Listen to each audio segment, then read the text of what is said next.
childhood educators often work as part of a team. To help foster positive relationships, it's important that staff feel supported in their physical, social and emotional demands of their own work. This includes sharing and managing their feelings about working with young children and both the joys and challenges this can bring on a day-to-day basis. When staff work well together and develop positive working relationships, this helps to reduce the feelings of stress and overload. It also has a positive impact in supporting children's mental health and development. In any service where you're trying to create a real sense of community, it is about relationships, about positive relationships. And those start with the adults, the educators. So educators working to develop their relationships, educator to educator, and their relationships, educators to family members, and showing respect and working together means that it strengthens that notion of community. I think one of the things in early childhood settings especially is we tend to work as a team. Like in a sense you very rarely, I mean if you're in family daycare, a different situation, but if you're in a centre-based setting, you will generally always be with at least one other person and often more than that. So we do take a sort of team approach to things, and I think it's important. I think it's important that, you know, consideration is paid to planning and also anticipating what's the next steps, what are we doing with these children and where are we going with the children and families. I think early learning environments play a big part in that. I think it's really, you know, in line with really good practice around program planning for children and portfolio building for children. I think it's really important to look at what role the early years environment plays in thinking about what are the next steps for each of these children individually and what are the next steps for these children in this room together and how's that going with the family. I think educators are experts in early childhood development and early childhood learning, and I think we have a lot to do, or we could have a lot more to do with the influence that we might have in regard to how parents see their children and how communities respond to children too. I think educators know that the team is doing well when there are conversations going on all the time about how we're travelling, how we're feeling about things.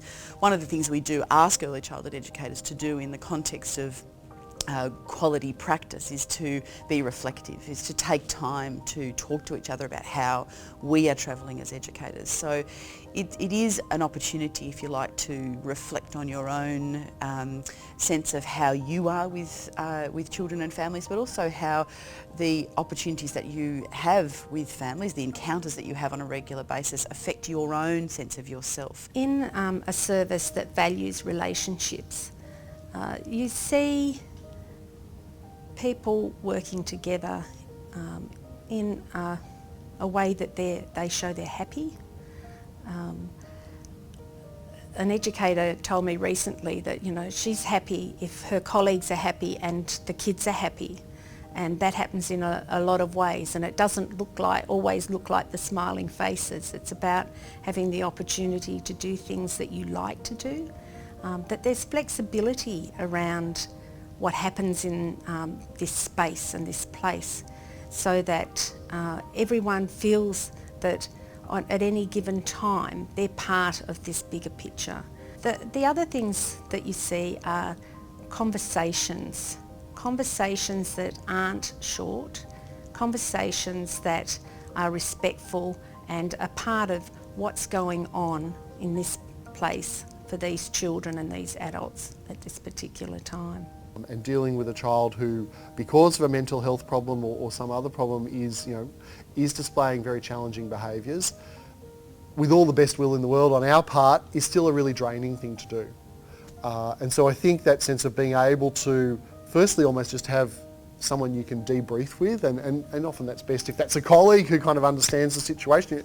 In some situations it might almost be a formal sort of supervision arrangement where you are talking to someone external who can give you sort of professional support and advice about that. But I think just within a team it's important to have those discussions and conversations, partly just for that sense of support, but also because everyone will see a slightly different facet of the problem. Often what early childhood workers really need to rely on is the co-workers they're working with, part of the team. They need to think about how they look after themselves and how they get their own downtime and how they refuel, how they recharge. Because there's a lot expected of them. There's a lot of kind of emotional availability they have to bring to their day-to-day job. I mean, most of them love it and they adore it, but also there are circumstances, you know, which change and make things difficult. And when you've got a team of early childhood workers working together, it's one thing that a team does very well. They know how, you know, to kind of mix and match in the way that parents do. Parents sometimes know very well that, you know, at this point, mum or dad's exhausted, I've got to step in. And it's that constant movement that parents, you know, and like early childhood workers, they have to look after themselves. They have to know when they're getting to a point where they're getting, you know, grumpy or exhausted or whatever it is they're getting to. And they have to mix that up in a team of how they look after kids. So that kind of aspect of self-care is very important. So that's part of the hub. And then when I think of the educators, I think they need to think of themselves as a family. And in good families, you can ask for help without effort. So if you feel you've got too many children with you, you can put up your hand, or if you're not too sure, if you're feeling on the inside like this child's feeling is too big for me, you can put up your hand and ask for help, or you can call across to someone else, so that there's an appreciation within the educators that we all work together and take the load. It's not just carried by one of us.